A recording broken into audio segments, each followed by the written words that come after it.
ng mga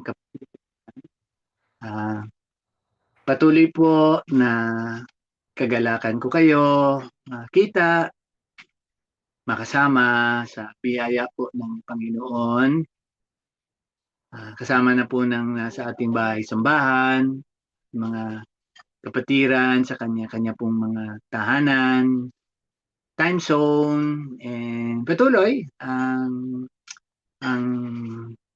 pagtatalaga na makagampan si Pastor sa inyong lahat sa mga pangyayari at katotohanan ng salita ng Diyos. So, patuloy sa pangalawang pagkakataon po mula last Sunday, nandun po yung puso ko na panatiliin ang mga matatawag na purpose ni Lord sa ating pong mga buhay. Ongoing po yan.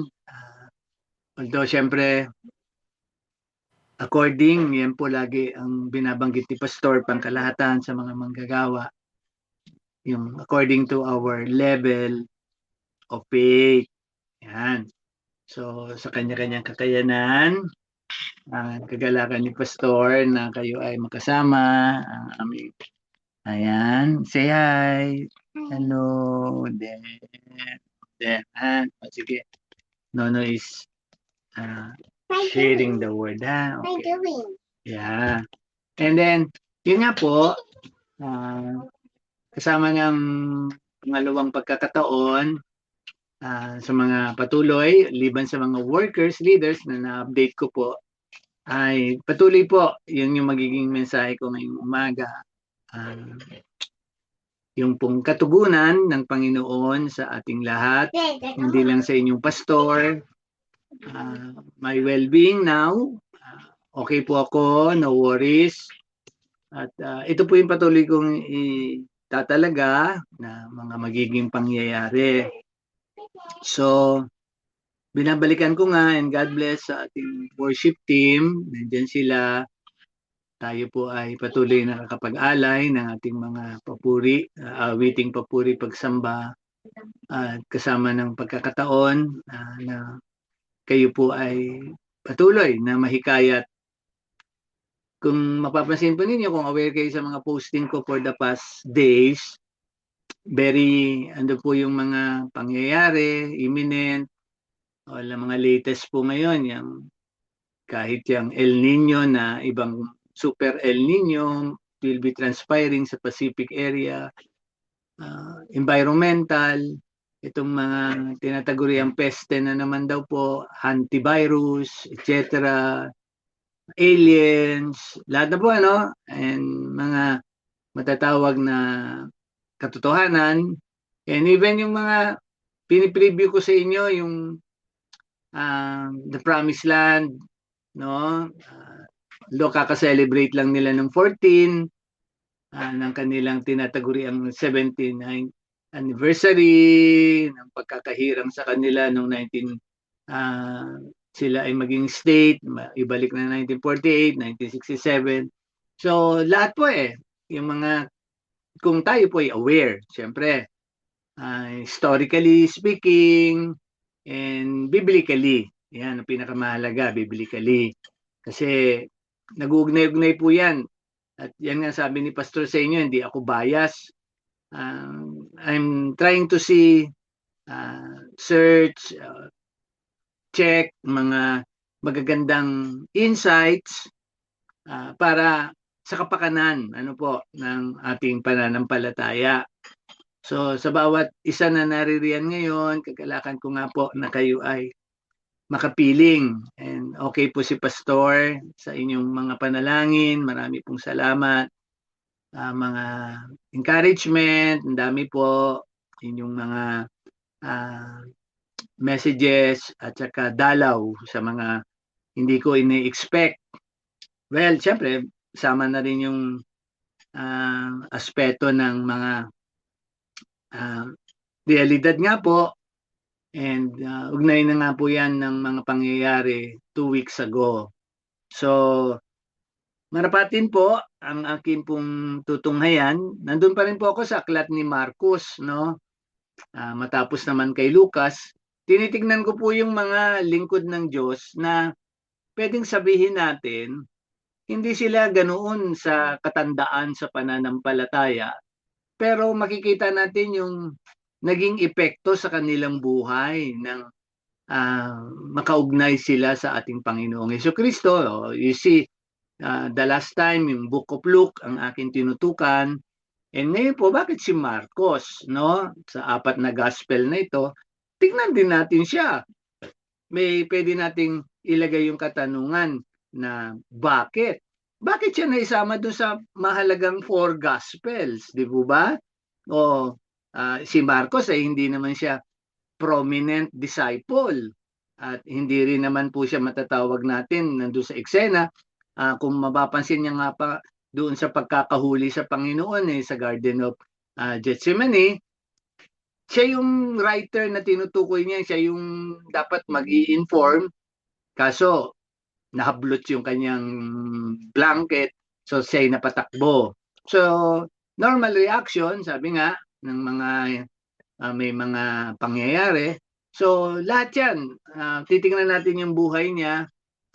Although later times, sa Book of Acts, mapapansin natin siya pala ay nataguringan ding pamangkin ni Pablo at that later times, no?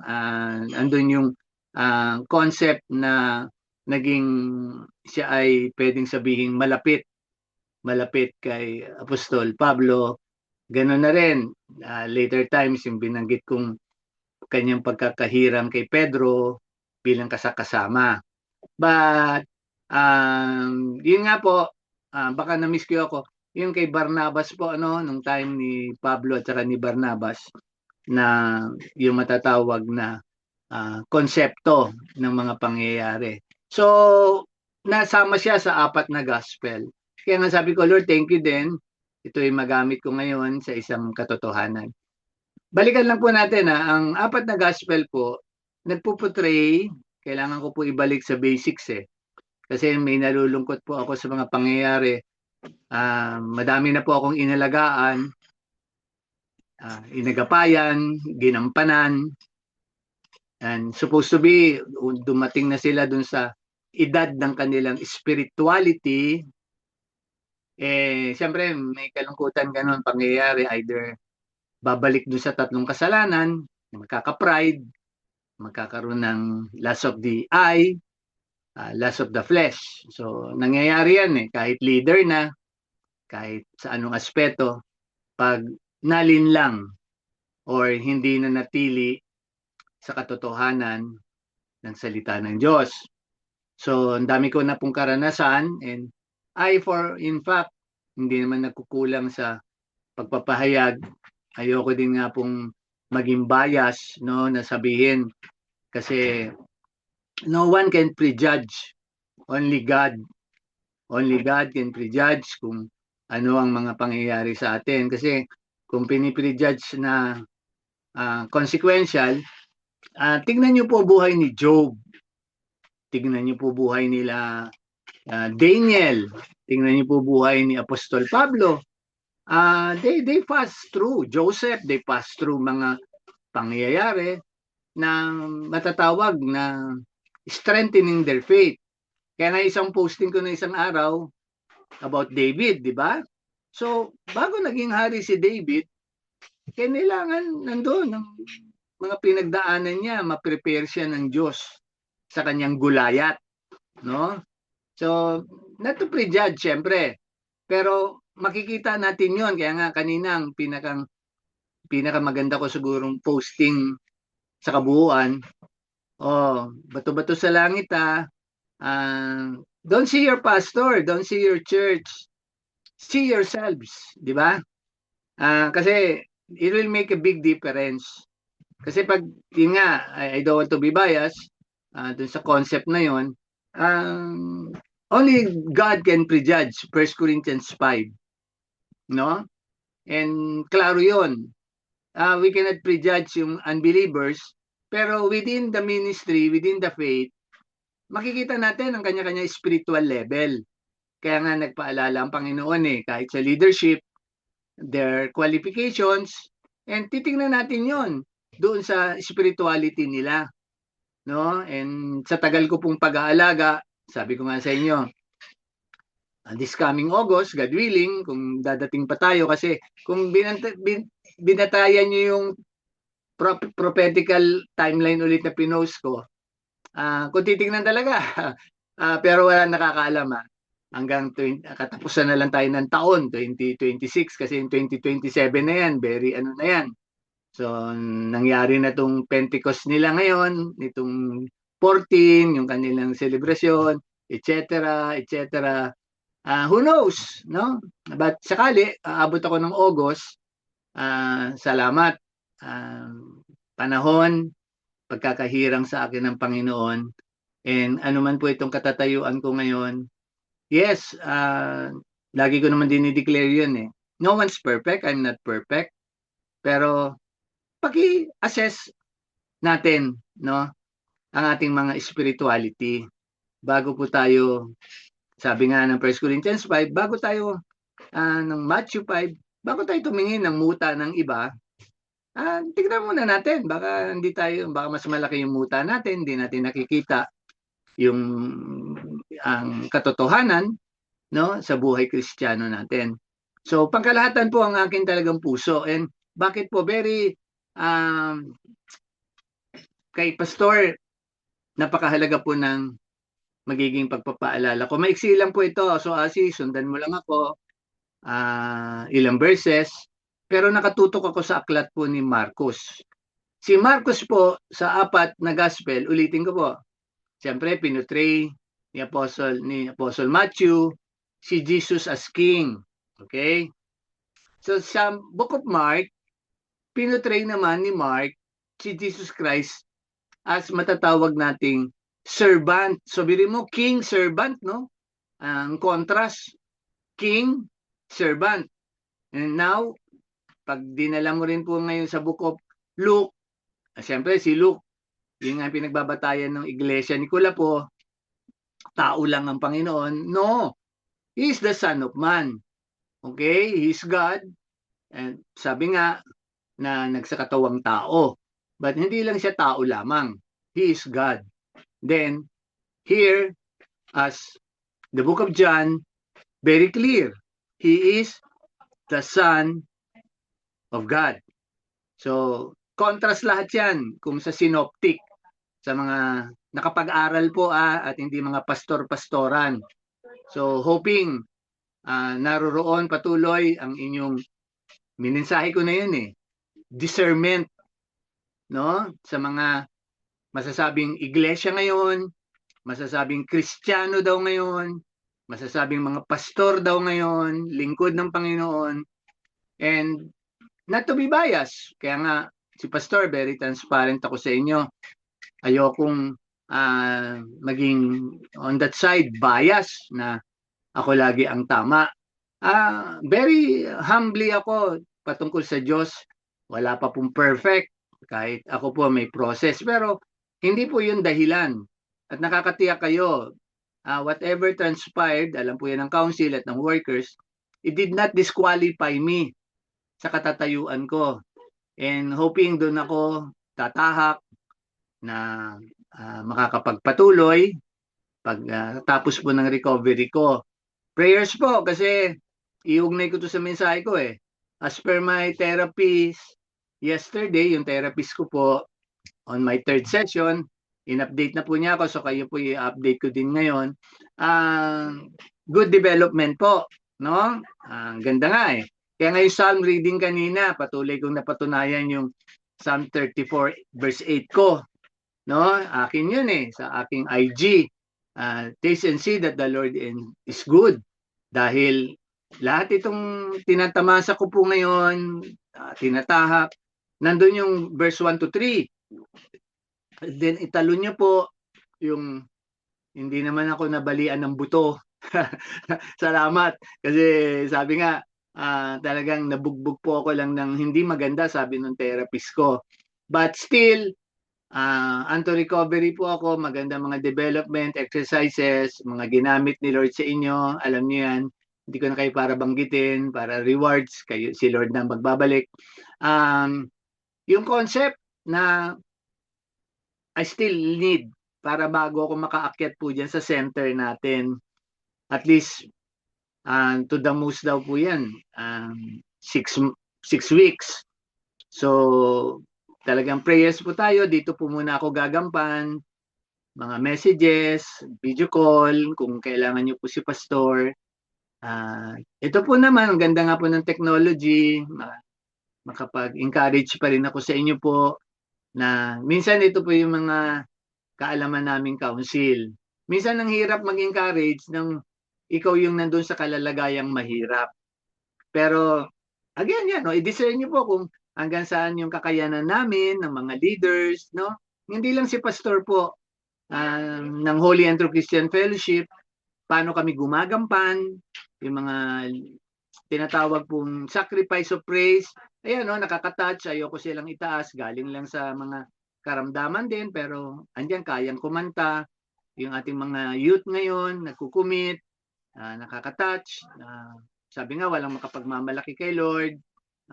Ministry really would be that aspect na matatawag talagang matira matibay, no? Lalo na po yung vision na laging pinapaalala ni Pastor.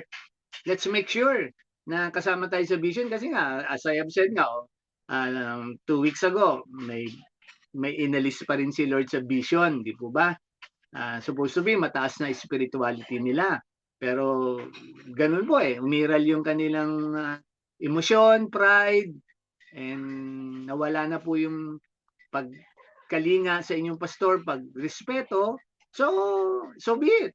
Kaya nga nilagay ko yan dyan, di po ba? Dun sa isa kong posting, liban dun sa mga binibiro ko lagi, mahalin nyo daw ang inyong pastor. Mapapabuti kayo. Pero biruan lang namin po yun lagi. Dahil totoo po yun. Tiyakin nyo lang, hindi pastor-pastora na, kasi merong iba dyan, loyal lang Hindi din po gusto ni Lord yun. Tiyakin nyo, Jeremiah 3:15 talaga.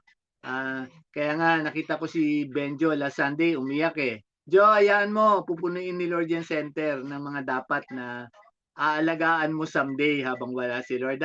Yung shepherd's heart na yon, maganda yon, yung puso ng pastor na yon na ando dun yung heart na marami pang talagang makapagpatuloy sa Panginoon, marami pang magamit. Kaya ngayon yung sabi ko kanina dun sa posting ko, di ba? And you will see the difference pag ngayon po. Ayokong gamitin siya yung isang sikat sa South Korea dati. Ganon din nangyari. Kailangan siya magkasakit para lahat yung workers, leaders, kumilos. No? Well known yun. Sikat yung church nila na yun dati sa South Korea. Lumaki sila. And then, although, syempre, as of now, latest update, syempre, nakakalungkot din. Pag hindi na natili sa dapat na katuruan ng Panginoon, napapasukan na nasisingitan ng dyablo. So, naaatake, yan, ganyan. Parang kung nanonood kayo this week. So, very timely po yung word ko.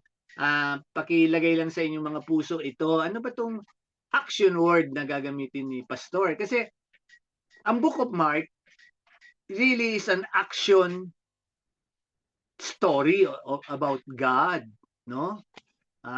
Yan yung nakita ni matatawag natin Mark nung sinusulat niya, napakaiksi lang, pakibasa niyo po, 16 chapters lang yan.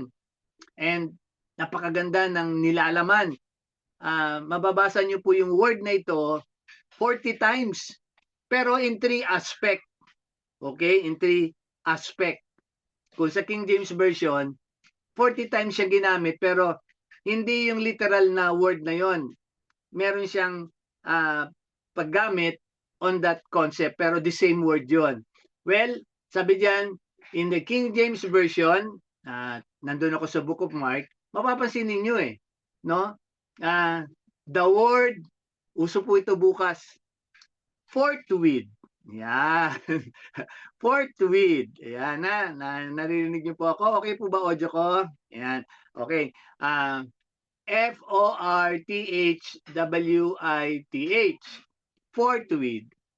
Sabi dito, is used to denote immediate action, often highlighting the urgency of Jesus' ministry or the rapid response to His commands. Okay. Doon sa isang idea na yun, yung urgency of Jesus' ministry, sinabi ko na yung last Sunday sa inyo Yung purpose niya, naglalaman ng plan, will, and work niya. So walang makakahinder niyan. Walang makakaabala, whatever. Ipapatupad niya yan. Pag nabasa niyo itong buong Mark, ito yun But itong kabilang aspect na ito ang gusto kong diinan sa ating lahat. And I for one, kahit nga medyo nagre-recover pa lang ako, lagi ko yung sinasabi nga kay Sister Michelle,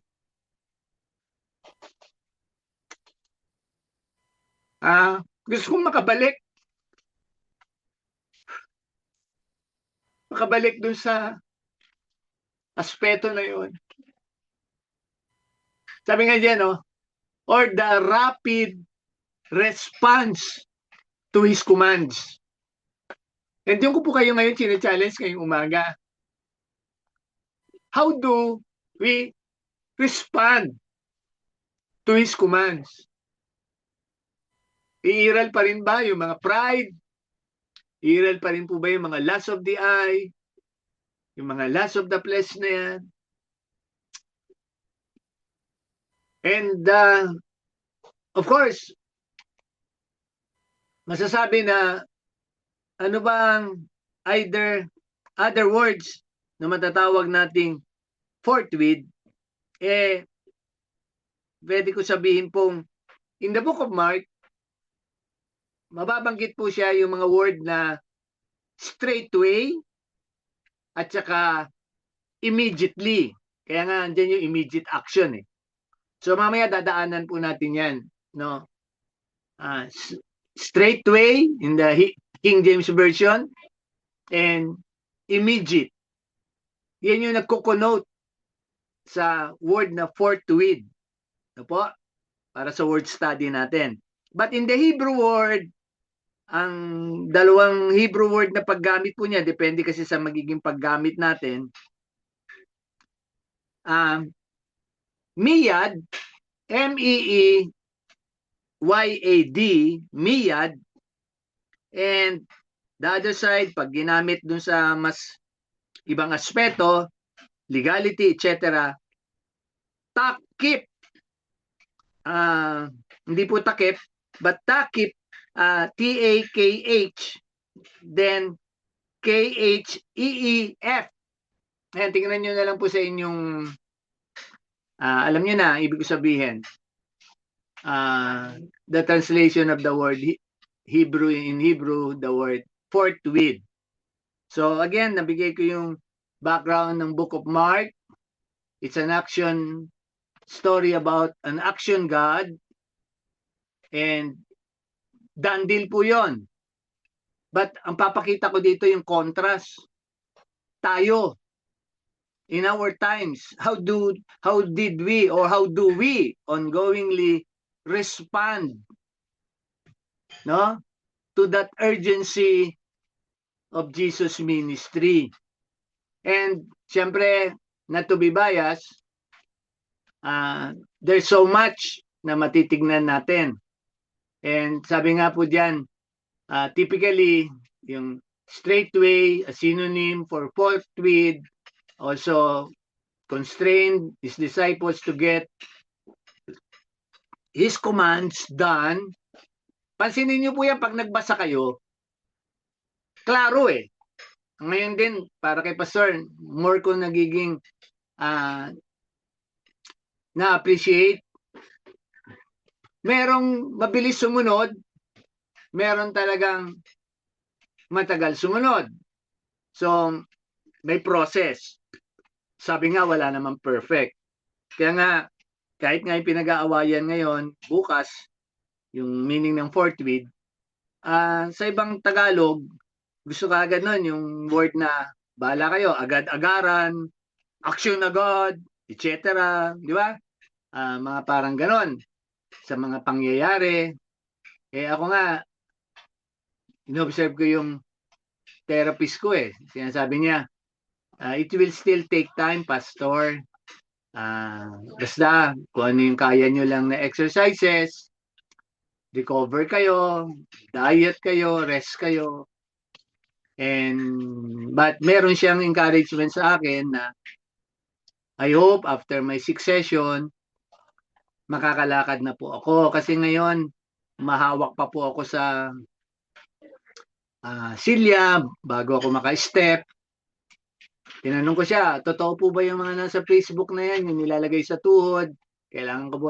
Negative po lahat yan. No need po yan. Hindi kayo kailangan ng mga walker, etc. Saklay, hindi po. Lalakad po kayo. Pero yun, hindi Christian yun. Pero sa kanyang kaalaman, sa kanyang assessment, sa akin pong naging bugbog, naka-apekto daw nga po yon sa mga muscle ko, sa mga tinatawag na ligaments. Pero hindi po ako yung ganun. Kaya nga, nag-post ako, di po ba? Lalo na yung mga kasama ko doon sa swimming pool. Yan, tanungin ko kayo ngayon. Ano nakita nyo? Nakita nyo lang yung pagbaksak ko, no? Hindi nyo nakita na sinalo ako ni Lord. Kasi kung hindi ako sinalo ni Lord, baka nabagok po ako, baka iba na po ang pastor nyo ngayong umaga, no? Yun po yung gusto ko ipakita doon. The forthwith ni Lord, yung ginawa niya sa akin, yung patuloy niya ginagawa, gusto ko maka-respond on a higher level. Makagampan pa. Yeah. Natatouch nga ako dun sa ibang mga brethren na nangumusta.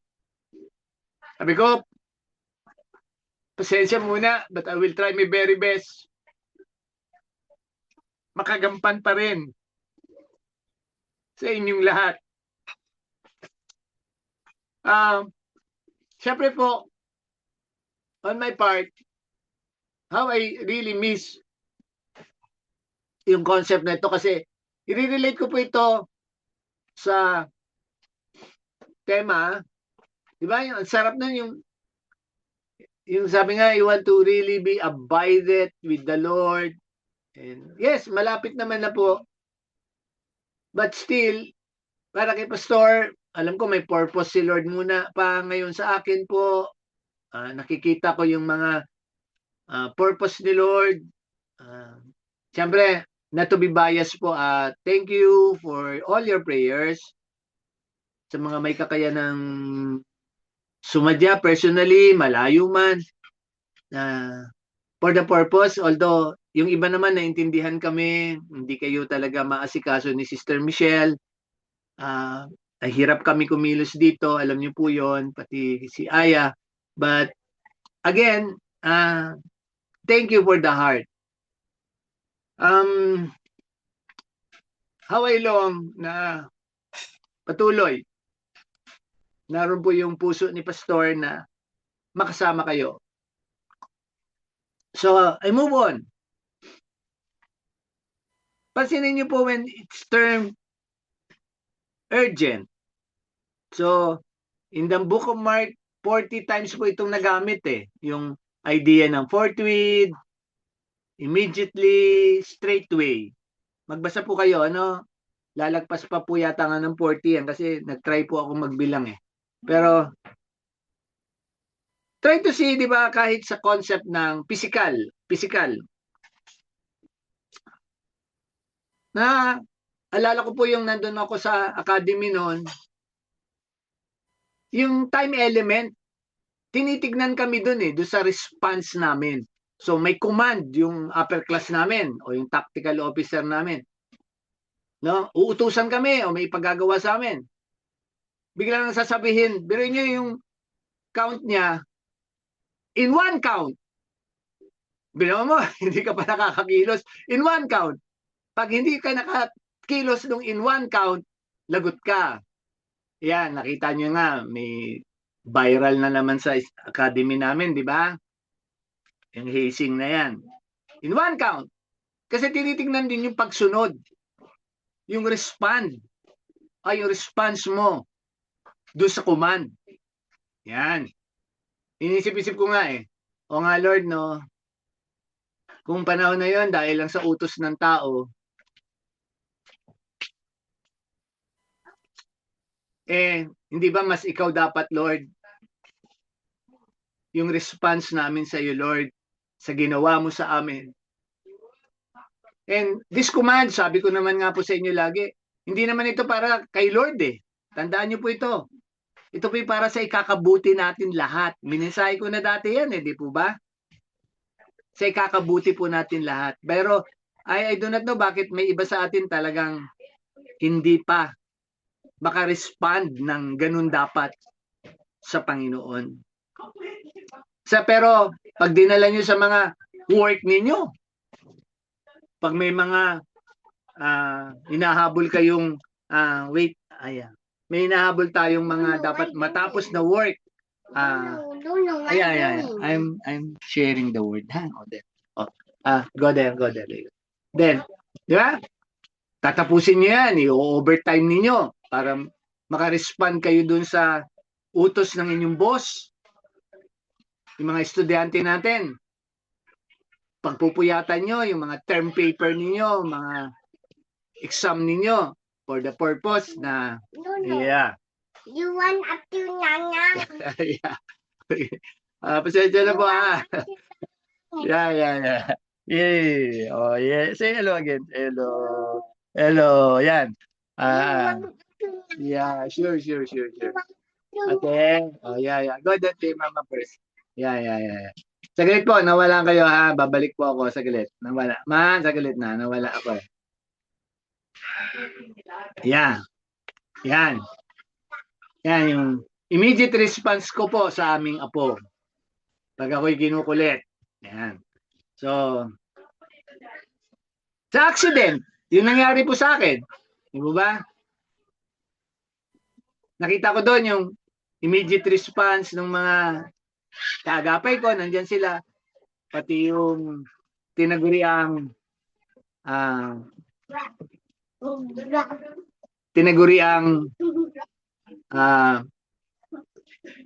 mga health officers nila doon. Paano sila nag-respond. First aid, etc. And yun na nga po, binabalik-balikan ko lang po yung mga pangyayari. Ang mga kaagapay ko po hanggang makauwi kami, yan, paano sila nag-respond na alagaan po, tignan, at hindi iwanan ang inyong pastor. So, yan po yun eh. So, the idea is there. Ilan lang yan, hindi ko na yan para pagkahabain nga po. So, mag-browse lang po tayo ha. Kasi tingnan natin ang mga gusto kong daanan. Madami to eh, pero ang key verse ko, Brother Asi, pakilagay mo ako sa Matthew 5. Yan. At sa aspect na to, dito ako sa, gusto ko po itong makita ninyo to, yung naging effect sa isang tinortweed ni Jesus Christ. And matapos po niya makaharap yung matatawag na sa gatherings na man possessed with the legions, di po ba? Marami ang kwento na yan. Mark 5:13 tayo, pinakang key verse ko. Bakit dito ako? Pero pupunta tayo mamaya, dadaanan natin yung mga ibang aspeto.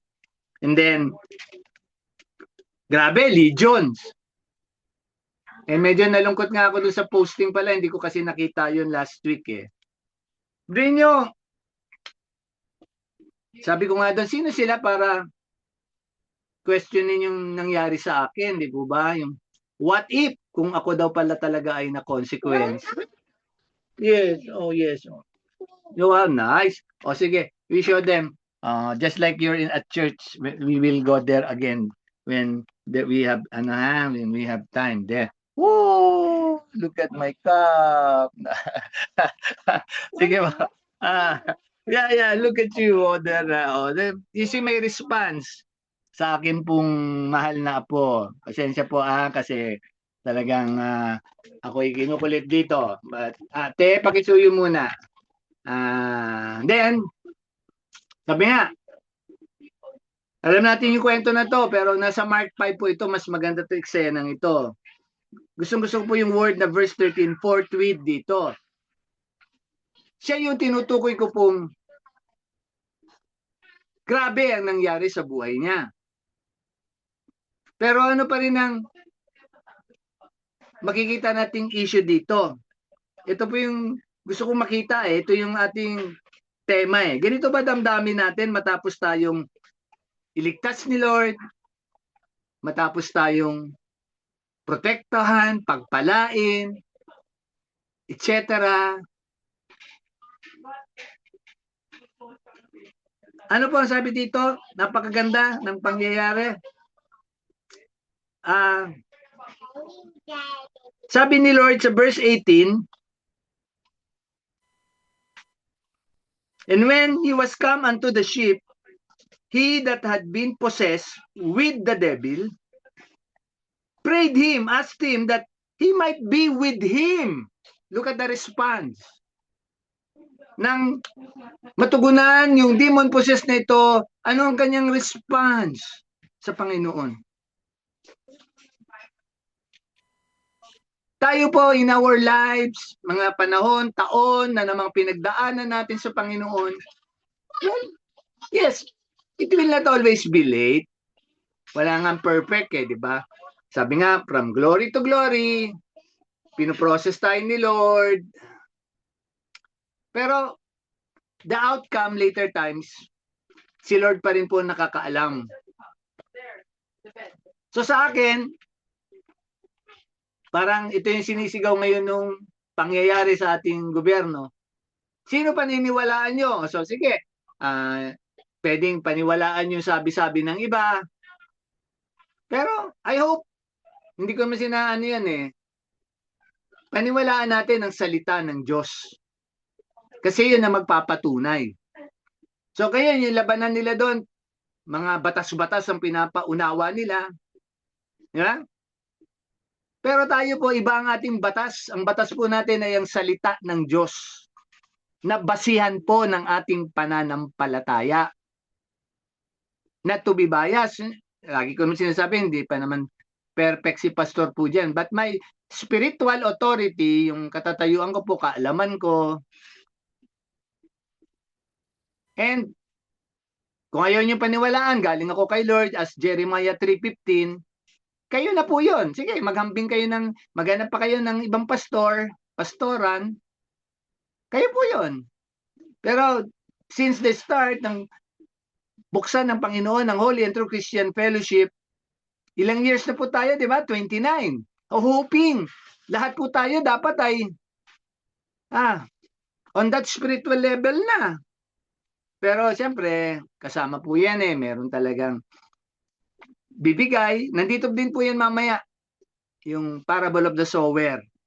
Nandito yan. So, daan po tayo ng ilang verses although nandyan, inano na ni Asi yung key verse ko. Dahil sabi dito sa verse 19, again, the response 18, then sabi nga ni Lord, meron siyang timetable Go home. Be a witness, di ba? Yun ang titignan ni Lord na response natin. Yes, gusto niya sumama kay Lord. Pero ano sabi ni Lord sa kanya? Go home. And what? Tell them how great things,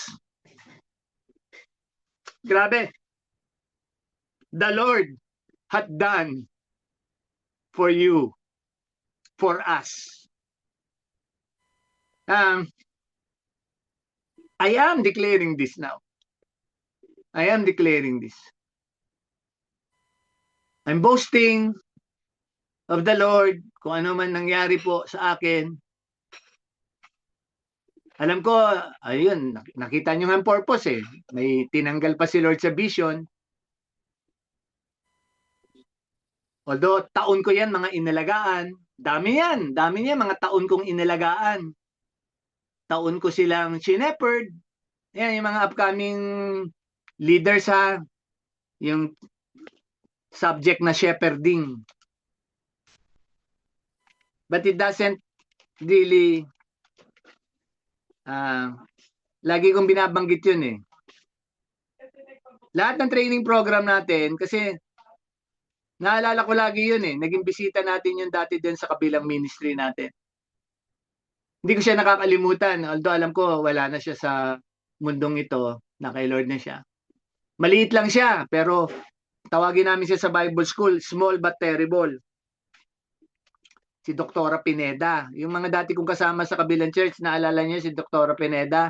Nagbiro pa nga siya eh. Sabi niya, Pastor Ed, ang taas ng pulpit niyo kasi nakokoberan siya eh. So doon siya sa side.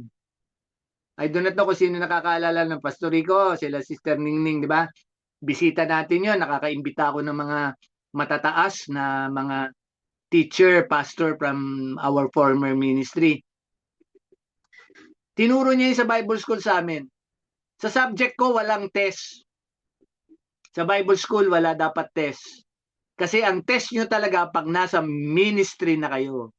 Yan. Di ba, yan yung inadapt ko sa training program natin. Wala tayong test. Wala tayong mga kung ano-ano, evaluation. Ano. Kasi, lagi naman binabanggit ni Pastor yun sa experience ko. 3 yan eh. Tinitignan tayo ni Lord, kasama ang council, leaders, sa 3 aspeto. Number 1, commitment. Di ba? Character pala muna. Triple C yan eh. Character, then, titignan namin yung commitment ninyo, di ba? And then, later times, pag nakita na namin yung mga concept na yan, then, kukwalify kayo sa mga trainings. Yan. Diba? Bago kayo magiging matatawag nating mga manggagawa ng Panginoon. So, nag-assess kami sa mga members. Nagtitingin ako dyan kung sino mga potential. Ngayon, nag-commit yung iba sa FS, naging mga workers. Yung iba, nag-commit sa hire na. Last Friday tayo ha, mga magkukommit. Natatakot pa rin ba? Sige, titignan natin. I pray itong message kong response makapagpaalala sa atin sa ginawa ng Panginoon sa ating lahat. Kaya ngayon, chapter 34, verse 8 ng Psalms, isa po yan sa mahalaga kay Pastor. Taste and see that the Lord is good. In all aspect po yun. Hindi lang yun sa mga meron tayo. But marapatin po yung ating kaligtasan. So, daan na po tayo ha. Papakita ko lang sa inyo yung mga ilang mahalaga. Sinimulan ni Mark sa chapter 1, verse 10. Wag na mahirapan kayo. Tuloy-tuloy ko na. Yun na lang forthwith mamaya sasabihin ko kung kailangan ka mag-post. Verse 10, and straightway, coming out of the water, he saw heavens opened, and the Spirit like a dove descending upon him. Well, the baptism of our Lord Jesus Christ. And then, immediately, verse 12, the Spirit driveth him into the wilderness. Andiyan yung mga word na immediately, immediate, straightway. Pinapakita ko lang po, these are just some. Okay po? Nung i-baptize, tawagin. And then, after that, nang ma-prepare si Lord, pansinin ninyo, straightway, tinawag niya ang mga kanyang magiging alagad o disciple, natuturuan. Verse 18, chapter 1 pa rin, straightway, they forsook their nets. Yan, mga fisherman, binitawan yung kanilang mga negosyo, pangingisda, and followed him. Likewise, umabot yan. Siyempre, sa mga iba pang lingkod ng Diyos na kanyang tinawag. Okay? And then, in verse 21, again, the word straightway, okay? 20, 21, andun yung word na straightway, ha? And they went on a Sabbath day, he entered into the synagogue, and dito nagpagaling naman po siya ng isang poses. Okay? Sige, pakitignan nyo nga yung mga katabi nyo dyan ngayong umaga. Baka may poses dyan. Tingnan nyo nga. Tingnan nyo sa mga katabi nyo. Baka may poses dyan. Okay. Doon sa bandang likuran. Wala ba doon sa likuran? Wala sa likuran. Wala. Sige. Magpasaya naman tayo. Medyo masyado na tayo seryoso. Then, answer prayer. Verse 29. Sino mga may biyanan pa? May mga biyanan. Di ba? Straightway and forthwith, second, dito yung forthwith na second. Verse 29. 1:29. Yan. And forthwith, when they came out of the synagogue, they entered the house of Simon and Andrew with James and John. But Simon's wife's mother, sino may mga biyanan dyan? Sige. Dalawin nyo naman, pagalingin nyo kung ano man ang karamdaman nun. Physical, spiritual, whatever. Diba ba? That is the responder Okay? Dito yung word na forthwith and 31, immediately. Di ba? Hinawakan lang ni Lord yung kamay ng biyanan ni Pedro. Ayun na, tumayo na, nagasikaso na sa kanila. Kita niyo yung response ng biyanan? Inasikaso sila, no? Kinilusan sila. Kakagaling lang sa sakit noon. Wag na nga yung biyanan kasi sakit lang yan Yung possess, biri mo legions ang natanggal. Tapos ang gusto, Lord, sama ako sa iyo. Pero ano sabi ni Lord? Tell them how great things the Lord has done for you. Grabe, no? Tingnan niyo lang yung mga insight po, dadaanan ko lang. No need naman para. Yung forthwith lang, yung first forthwith. Second word na forthwith. Okay? Ito naman nga po yung leper, no? Yung may ketong. Okay? Sa verse 43, and then again, sinabi lang niya, and he straightly charged him and forthwith sent him away. Kasi, sabi nung sa 41, Lord, thou can make me clean. May ketong yon. Pero hinawakan ni Lord. Hinawakan ni Lord. And I will be thou clean. And immediately, verse 42, the leprosy departed from him. And then, napakaganda, forthwith, again, sinabi niya, tell them, show doon sa mga pare, na ito ang testimony mo. But, anong 45? Anong response nung pinagaling niyang may ketong? But he went out and began to publish it much and to blaze abroad the matter in so much, somehow nga naka-apekto doon kay Lord, could no more openly enter into the city but without in desert places. And they came to him from every quarter. Pansinin niyo lahat yung tinutugunan ni Lord, ang response nila. Marami pa yan Kung titignan natin yung iba't ibang Tapos sa chapter 2, yung palsied men, yung matatawag na dinaan sa bubong sa chapter 2. Ganun din. Nung makita ni Lord, who can forgive sins but God only, and immediately Jesus perceived, etc. Alam ng Panginoon, pinagaling din niya sa verse 12. And immediately he arose, took up the bed, and went forth before them all, in so much that they were all amazed and glorified God, saying, we never saw it on this fashion. Look at the response, mga kapatid. How do we respond sa mga gawa ng Diyos sa ating mga buhay? And syempre, nandun nga po yung una kong forthwith na word.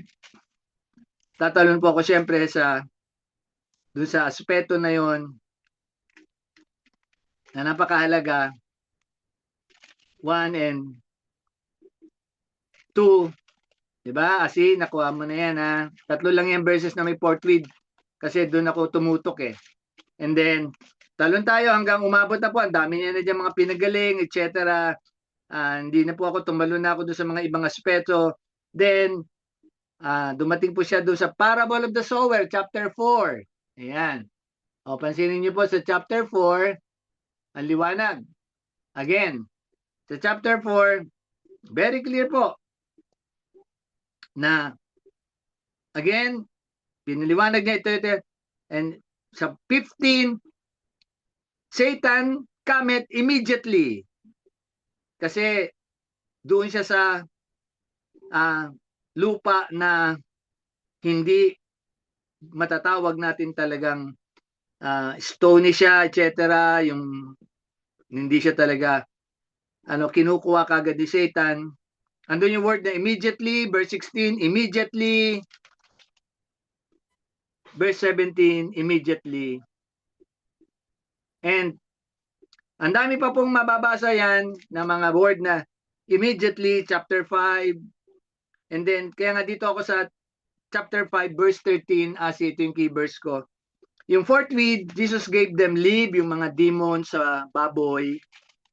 And sa aspeto na iba-iba, kay Jairus, straightway, yung babaeng dinudugo, verse 29, and verse 42, straightway, the damsel arose and walked, yung batang namatay, binuhay ng Panginoon, anak ni Jairus. And then, talon, tungkol na sa pamilya niya, dumaan siya sa ganong aspeto na hindi siya naging tanggap. A prophet is not honor.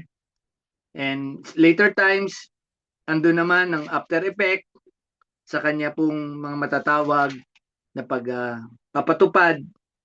And napakadami pa po niyang tinugunan niya. Basahin nyo na lang po yan. Pagkain, tinugunan niya. Yung 5,000, 4,000. Andyan po yung pagtugon niya, immediately. Sabi ng mga alagad, Lord, wala tayong pambili niyan.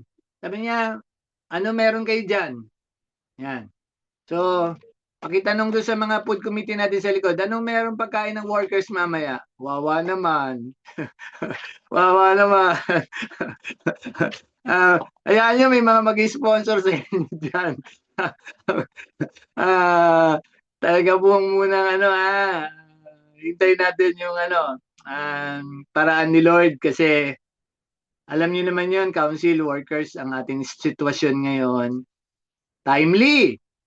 Immediately, tinugunan tayo ni Lord. Pinost ko, no? May mga tumugon. Alam nila ang sitwasyon. Drain tayo sa ating budget. And even now, touch ako, mayroon nag-tights na naman, no? God bless you, kapatid, kung for God's glory, kakatights mo lang, Sige po, salamat. Kakasupport lang yan ng isang, linggo. So, ayan po, immediate. Andiyan kagad yung urgency. Kay Lord side, wala tayong problema po, Siyempre, babalansin ko naman kayo. May timetable din siya, di ba? In His time. So, sige, kung ngayon muna ministry natin, ganito po. Tingnan lang natin. Kasi baka tinitingnan din ni Lord sa purpose niya, anong response natin sa kanyang ministry. Yan nga ba yun? Lilipat na tayo, papabayaan na natin itong ministry ito. Kasi yun nga, ganito yung nangyari. Okay naman yun. Makikita nga yung vision Di ba? Hindi naman mapipilit kung sino talaga makakasama natin. Kaya nga may last posting ako kanina, kung mapapansin nyo yan yung not just stop looking for your yung mahalin natin yung ating ministry kasi ito yung pinagkatiwala ni Lord sa atin Okay? Hindi lang ang inyong pastor, but yung ministry na kinabibilangan natin. I hope yung mga kapatirang may mga pangkaramdaman, nakakatiyak kayo. Basahin niyo po yan, yung Book of Mark. Grabe ang katotohanan na pinapahayag, no, hanggang sa kabuuan ng mga chapter 9 na yan, straightway, and then yung mga word, lahat na yan eh.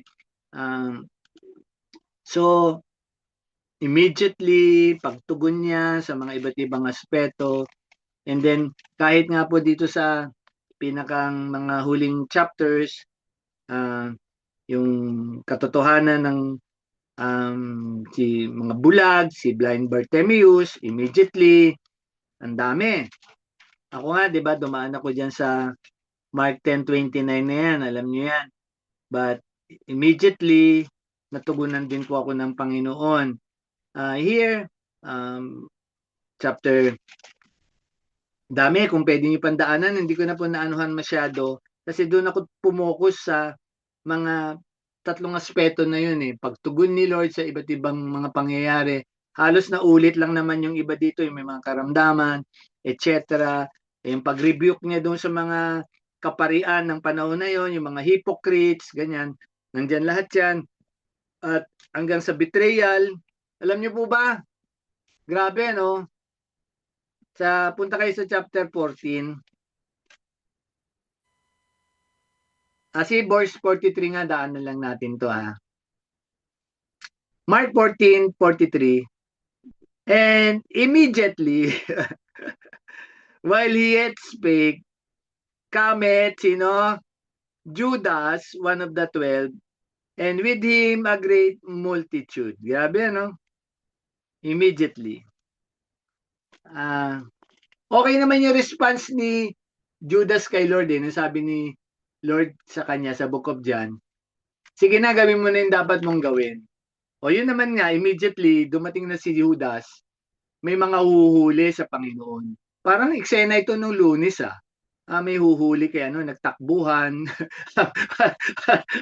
Ganun eh. May naghudas, ganun pero wala tayong pakialam sa politics pinapakita ko lang yung insight, no? Grabe and yun nga, hanggang sa last chapter, mapapansin natin dyan yung ilang bagay na pagtugon, paraan, and pansinin nyo lang, matapos siya magpakita sa verse 15, kasama na Matthew 28, mga kapatid, hindi nyo kailangan maging pastor, maging worker. Kasi nga, yung pastor na, yung worker na, bumibigay pa eh. Ano lang ba ang isang kampanya natin? Kaya nga ang church natin, 4 po eh. Priority natin, worship God, study the Word, pray, and witness. O yan verse 15. And he said unto them, go ye into all the world, and preach the gospel to every creature. And the promises, nandiyan po. And these signs shall follow them that believe. Yan. Then, very clear. Ano naging response sila sa verse 20? And they went forth and preached everywhere, the Lord working with them and confirming the word with signs following. Amen. Today, read more kasi yung mga insight lang po na yon ang nadiin sa puso ni Pastor the past days. Although, Council, let me know kasi siguro timely talagang ako pa rin mag-share today. Pero there are times talagang hindi pa rin ako makatulog sa gabi. Meron akong, sabi ng therapist ko, mataas lang siguro tolerance ko. Kasi ang ramdam ko, ngalay. Di ba, Benjo, ngalay. Pero sabi niya, pain po yan. hindi nyo lang mataas ang tolerance pero pain yan. So, galaw nyo lang po ang posisyon nyo, ganun. And, yun nga, I'm still waiting, but I know, kasama kayo, hinikayat ko kayo for that response sa ginawa ni Lord sa mga buhay natin. Ay may pagpatuloy po natin habang nag-aantabay po tayo. Habang nag-aantabay po tayo sa katotohanan ng kanyang muling pagbabalik. Although nagjo-joke naman si Pastor noon pa eh. Kung sakasakali naman po, ganda naman ng timeline eh, di ba? Ayan na Israel, ayan na lahat ng nangyayari. O di sige, sama-sama pa rin muna tayo.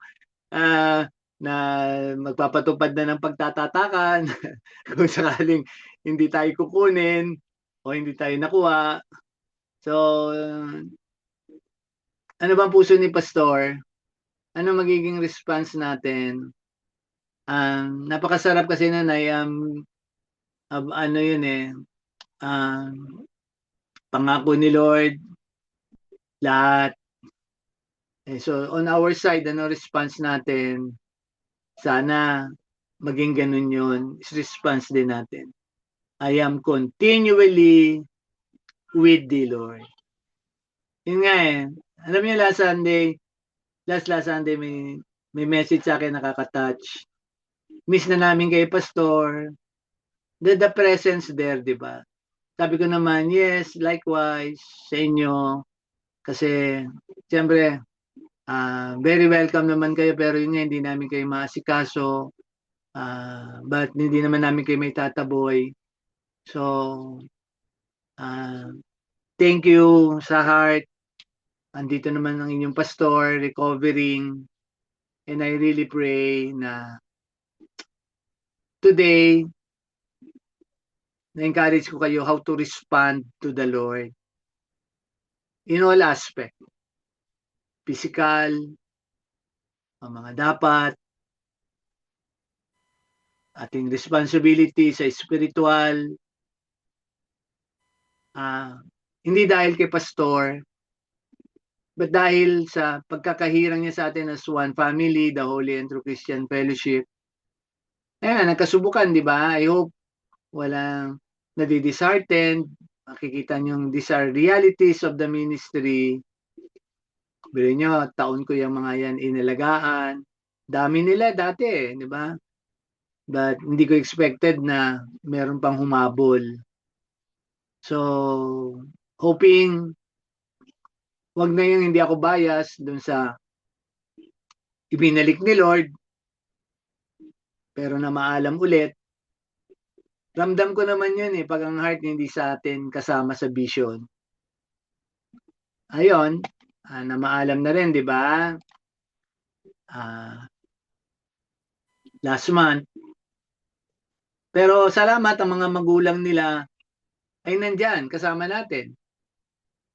So, tumatayo ang mga magulang na hindi naman nila mapipilit ang mga anak. So, ganun din. I hope ganun dapat ang nangyari dun sa isang kapatiran natin. Dapat sa level nila ng pananampalataya, sila yung masusunod.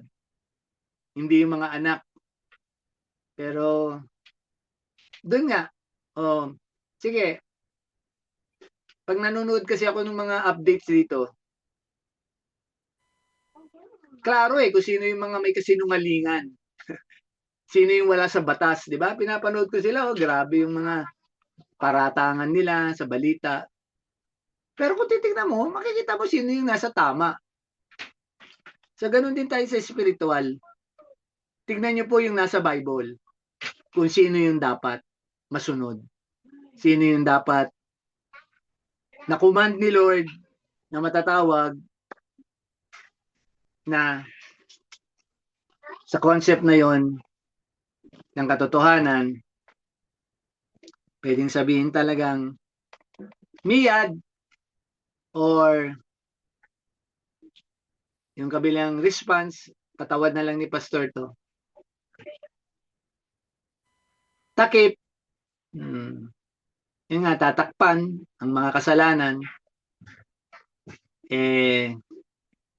si Lord na lang po lahat ang nakakaalam. Let's pray. Lord, thank you for the time given me again to continuously shepherd, Lord, your ministry. The Holy Enter Christian Fellowship, Lord, is your ministry. Wala pong nagmamay-ari. At patuloy ko pong pinapaunawa na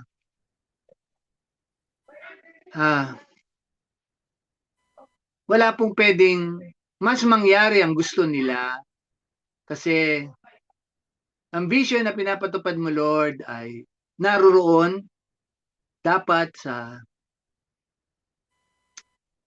pagiging isa naming pagmamahalan. Kung totoo yun, Lord, yung we love you, hoping they have kept the word, but hindi, Lord, Doon talaga nagkakakitaan, the love, the word, and Lord, the perseverance.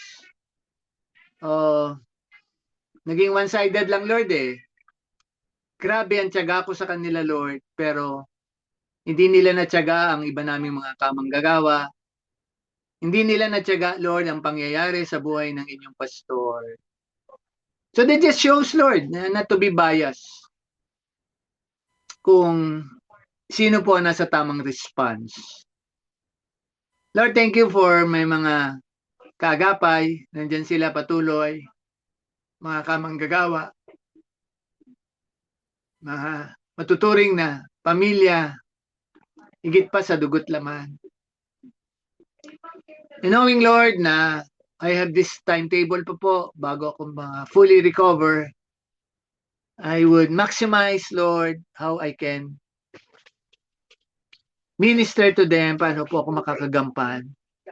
But these are the times really, Lord, I also need their prayers continuously, lalo na po ang kanilang mga gampanin. Lord, I pray mas maging matatag kami lahat ngayon, wala pong manghihina, wala pong maapektuhan sa mga nangyari. And Lord, balikan lang namin 34:8.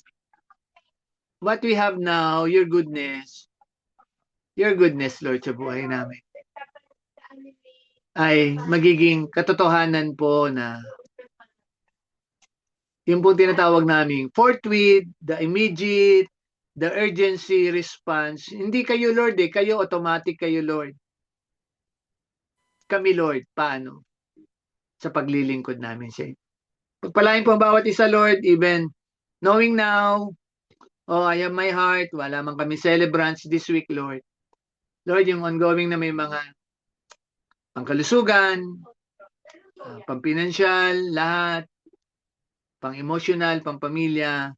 And Lord, pang-physical, tinatalaga namin kung ano po ang susunod na sitwasyon kay Sister B sa 19. So, nandun po ang prayers namin pangkalahatan. Lord, again, thank you na nandyan po ang Holy Enter Christian Fellowship, nagtitiwala sa kanila pong pastor, nagmamahal, umaagapay, at hoping, Lord, na sa iyong muling pagbabalik, isa kaming ministry, maliit man, pero masasabi po talagang nandun ang response namin, Lord, sa ginawa mo sa aming mga buhay. Maluwalhati ka, pagpalain ng iyong pangalan, lagi, kabanal-banalang pangalan. In Jesus' name, Amen. Amen. Amen. Amen. Thank you po. Thank you po, Pastor Ed.